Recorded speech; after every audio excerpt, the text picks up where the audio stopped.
Tim DVI Bitdokes Polda Sulawesi Utara berhasil mengidentifikasi 4 dari 16 korban tewas dalam tragedi kebakaran Panti Werda di Paal 2 Manado.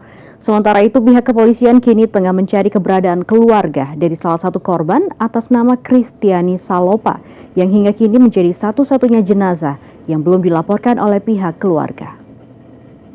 Proses identifikasi korban kebakaran Panti Werda Rano Muut mulai membuahkan hasil. Melalui pencocokan data medis dan properti yang melekat pada tubuh korban, tim DVI Bitdokes Polda Sulut resmi merilis 4 identitas jenazah yang telah teridentifikasi secara akurat.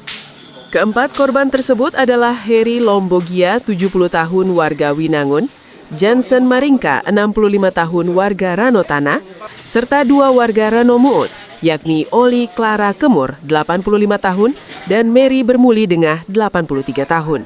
Yang pertama, kantong jenazah dengan nomor PM-01-12-2025-RSB teridentifikasi melalui medis dan properti cocok dengan nomor AM 006 sebagai atas nama Heri Lombogia, laki-laki 70 tahun. Meski 4 jenazah telah dikenali, tantangan besar masih dihadapi untuk 12 korban lainnya.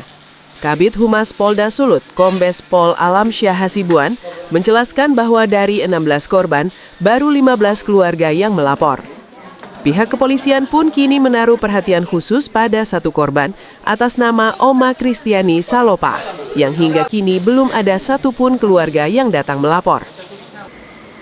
Dari 16 korban ini,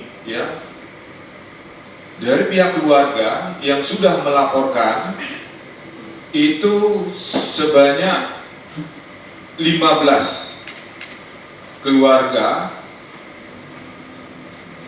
terkait dengan korban ini sudah melaporkan. Namun ada satu korban yang sampai saat ini belum ada keluarganya yang melapor. Untuk mempercepat sisa proses identifikasi yang lebih sulit, Polda Sulut mengirimkan sampel DNA para korban dan keluarga ke Laboratorium Pusdokes di Jakarta. Masyarakat yang merasa memiliki hubungan kekerabatan dengan almarhumah Kristiani Salopa diimbau untuk segera menghubungi posko DVI Polda Sulut agar seluruh korban dapat segera dipulangkan ke keluarga masing-masing. Eka Putra melaporkan untuk Kawanwa TV.